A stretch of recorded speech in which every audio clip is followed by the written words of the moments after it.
예, 안녕하십니까. 저는 서강대학교 정치외교학과에 있는 이근욱이라고 합니다. 제 전공은 이제 국제관계고요. 국제관계들 중에서도 특히 이제 군사력의 사용, 국가들 간에 있어서의 전쟁, 무력 충돌 이런 쪽에 관심을 가지고 좀 연구를 하고 있습니다.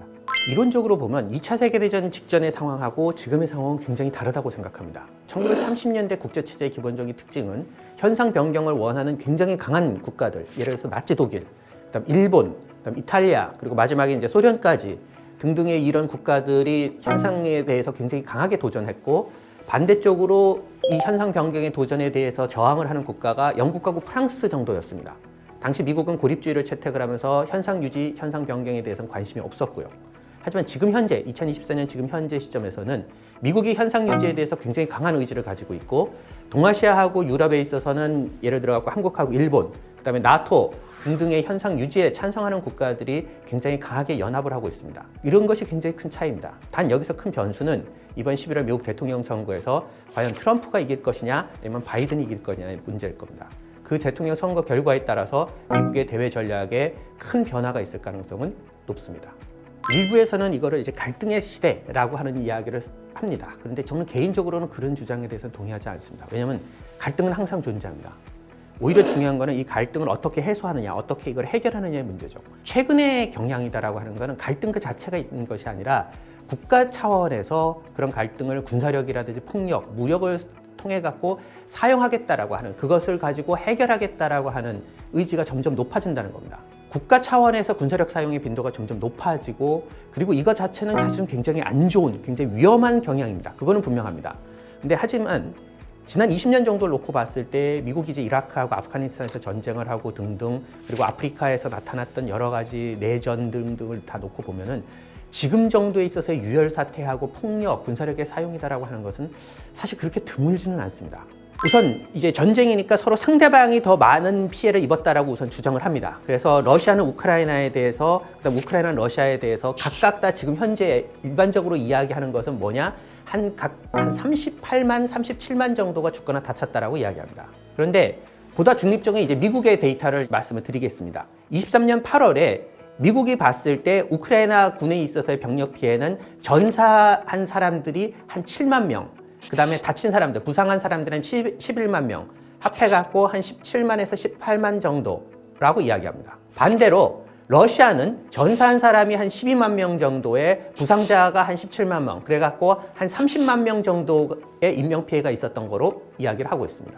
여기에 지난 1월 달에 이제 윌리엄 번스 미국 CIA 국장이 포린 어페어즈에다 기고를 하면서 러시아의 인명피해는 전사자 플러스 사상자 다 합해갖고 31만 5천 명이다라고 주장을 했습니다. 이스라엘 하마스 전쟁에 있어서 사상자입니다. 이스라엘이 1,400명 정도의 사망자가 있었고, 팔레스타인은 지금까지 한 2만 8천 명 이상이 사망을 했습니다. 이것도 인구 비례로 보면은 가자지구 전체 인구가 한 230만이기 때문에 이 중에서 한 1.2% 정도가 사망을 했습니다. 여기서 정전이 되면 어떻게 되느냐?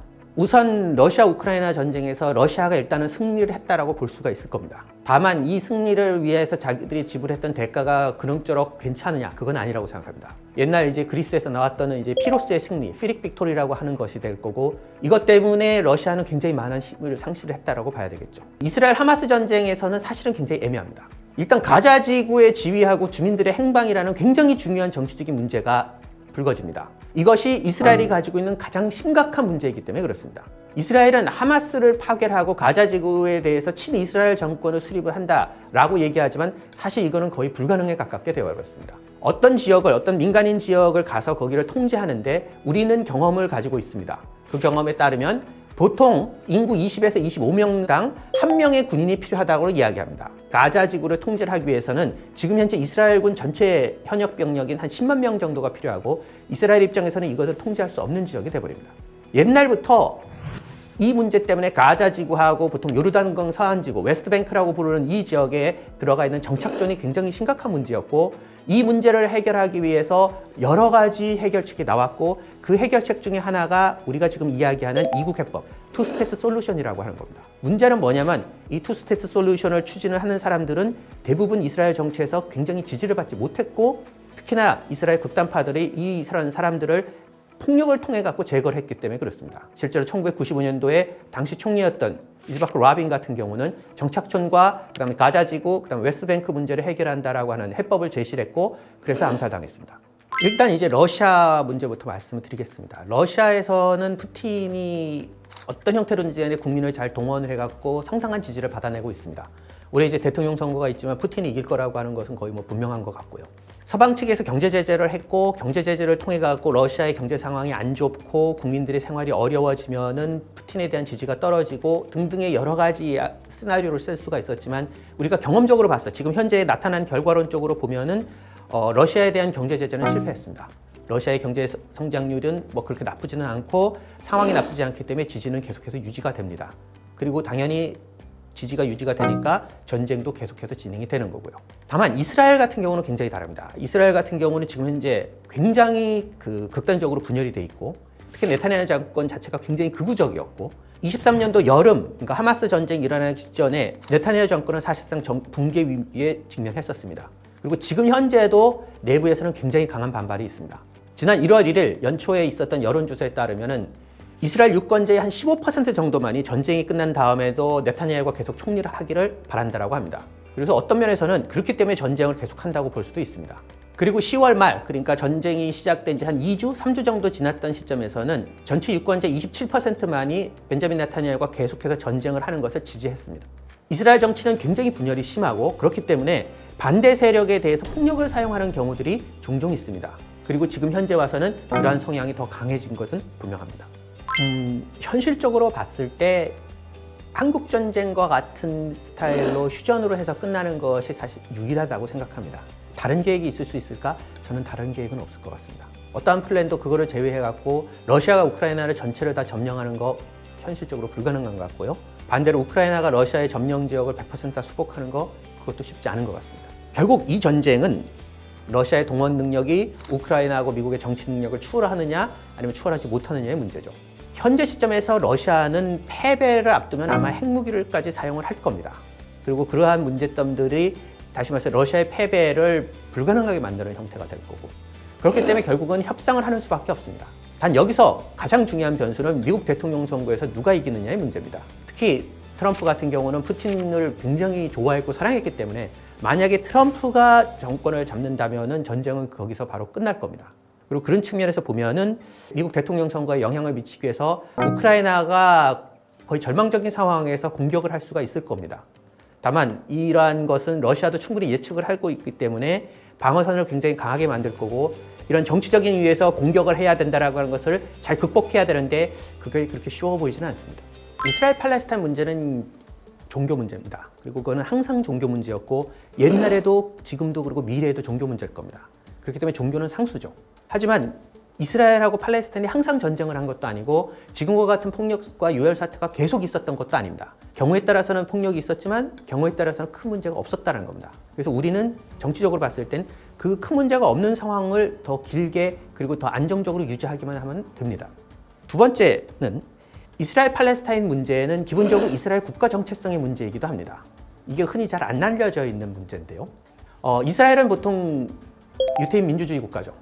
이스라엘 인구가 전체가 한 1000만 명이 좀 안 되는데 유태인은 의외로 한 720만, 750만 정도의 사이입니다. 나머지 200만 명 이상이 아랍인입니다. 팔레스타인 사람들이에요. 그런데 냉전이 끝나고 나서 소련이 붕괴를 했을 때 그때 동부 유럽에 있었던 과거 소련에 있었던 유태인들이 이스라엘로 굉장히 많이 유입이 됩니다. 그 인구가 지금 전체 이스라엘 인구의 10% 이상을 차지합니다. 그것이 문제의 근원 중에 하나입니다. 1990년대에 동부 유럽에서부터 시작해서 유태인들이 이스라엘로 들어왔고 이 사람들이 지금 현재 팔레스타인 지역에 들어가서 정착하기 시작을 했습니다. 특히 어디냐? 요르단강 서안지구, 웨스트뱅크에 들어갔죠. 지금 현재 여기에서 들어가 있는 정착촌 인구가 한 75만 명, 그 다음에 이스라엘 본토에서 이 사람들을 지원하는 사람들이 똑같이 한 75만 명 정도가 됩니다. 전체 유태인 인구의 한 20% 정도가 되죠. 그런데 1967년도 이제 3차 중동전을 하면서 이스라엘이 점령한 팔레스타인 지역의 영토가 있는데 이 지역을 다른 팔레스타인 국가로 독립을 시킬 것이냐 아니면 이스라엘 영토로 인정할 거냐의 문제가 있습니다. 자, 이 지역이 이스라엘 영토라면 여기에 사는 다시 말해서 가자 지구하고 웨스트뱅크에 살고 있는 팔레스타인 사람들은 이스라엘 국민이 되고 당연히 한 450만 정도의 팔레스타인 주민들은 투표권이 인정이 돼야 됩니다. 그래야 민주주의 국가죠. 그런데 인구 구성은 유태인이 한 720에서 750만에 되는데 여기에 갑자기 450만 명 이상의 아랍계들이 들어오면은 아랍계, 팔레스타인 유권자가 이스라엘 전체 내에서 어떻게 되느냐? 650만 명 이상이 돼버립니다. 자, 유태인 국가라는 이스라엘의 전체 인구의 절반이 조금 안 되는 사람들이 팔레스타인 사람이 되면 어떤 일이 벌어질까요? 방법은 몇 가지가 있습니다. 아랍계는 투표 못한다. 이거는 옛날에 남아프리카 공화국에서 했던 거죠. 뭐라고 부릅니까? 아파테이트라고 부릅니다. 아니면은 팔레스타인 사람들을 해당 지역에 있는 모든 주민들을 학살을 하거나 추방을 하면 어떻게 됩니까? 이런 것도 옛날에 했습니다. 나치 독일이 히틀러가 했었죠. 레벤슬라움이라고 부르죠. 둘 다 안 되는 겁니다. 그러면은 민주주의 국가가 아니게 되는 거죠. 그럼 해결책은 뭐냐? 해결책이 그렇기 때문에 이국가 해법입니다. 투 스테이트 솔루션.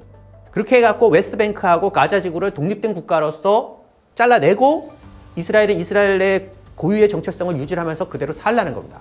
다만 여기에 들어가 있는 정착촌에 들어가 있는 사람들, 유태인 극우 근본주의자 세력들은 이러한 주장에 대해서 극단적으로 반대합니다. 그리고 이거를 기반으로 해갖고 네타냐후가 집권을 했었죠. 1990년대 동부 유럽에서 유태인이 몰려들 때 이즈바크 라빈 당시 이스라엘 총리 같은 경우는 정착촌 들어가는 거에 대해서 반대했습니다. 그래서 어떻게 됐느냐? 95년대 11월 달에 암살당했죠. 결국 문제는 종교이기도 하지만 종교가 아니기도 하다는 겁니다. 오히려 정치에 있습니다.